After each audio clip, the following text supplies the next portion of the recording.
1984 ഏതൊരു മാസം അമേരിക്കയിലെ ഡെല്ലാസ് എന്ന് പറഞ്ഞ ഗ്രാമത്തിൽ ഫോസിൽ എന്ന ബ്രാൻഡ് എസ്റ്റാബ്ലിഷ് ചെയ്തു. അത് എസ്റ്റാബ്ലിഷ് ചെയ്തത് കുറച്ച് വിൻറ്റേജ് കളക്ഷൻസ് വെച്ചിട്ടാണ്, കുറച്ച് ക്ലാസിക് വിൻറ്റേജ് മോഡൽസ് വെച്ചിട്ടാണ്.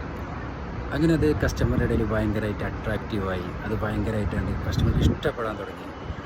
അതിൻ്റെ വളർച്ച അതുപോലെ തന്നെ കസ്റ്റമർക്ക് ഇഷ്ടപ്പെടുമ്പോൾ എന്ത് സംഭവിക്കുക, അവർ പർച്ചേസിങ് ചെയ്യും, അത് ആൾക്കാരുടെ ഇടയിൽ അറിയപ്പെടാൻ തുടങ്ങും. അതങ്ങനെ വളർന്ന് 1990 ആകുമ്പോഴത്തേനും ഫോസിൽ എന്ന് പറഞ്ഞ വാച്ച് അമേരിക്കയിൽ ആളുകളുടെ ഇടയിൽ ഒന്ന് ക്ലിക്കായി.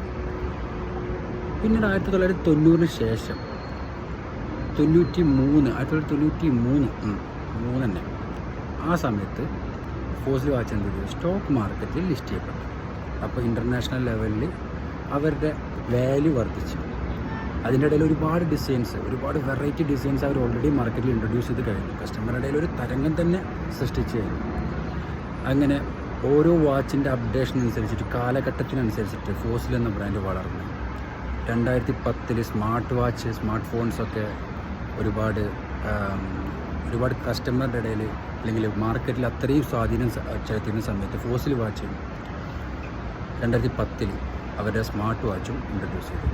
അങ്ങനെ ഫോസിൽ എന്ന ബ്രാൻഡ് ഒരു ബ്രാൻഡായി, ഇൻ്റർനാഷണൽ ബ്രാൻഡായി. അവരുടെ അണ്ടറിൽ ഒരുപാട് അനേകം ബ്രാൻഡ്സ് അവർ ക്രിയേറ്റ് ചെയ്തു. അതിൽ കുറച്ചൊക്കെ ബ്രാൻഡ് നിങ്ങൾക്ക് കേട്ട് പരിചയമുണ്ടാകും, അതിനെക്കുറിച്ച് നമുക്ക് പിന്നെ സംസാരിക്കാം.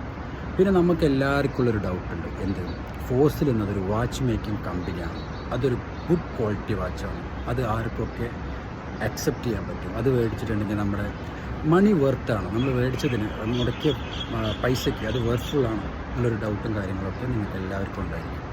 അതിനെക്കുറിച്ചിട്ട് നമുക്കൊരു ഡീറ്റെയിൽഡ് വീഡിയോ തന്നെ പിന്നെ ചെയ്യാം. ഓക്കെ.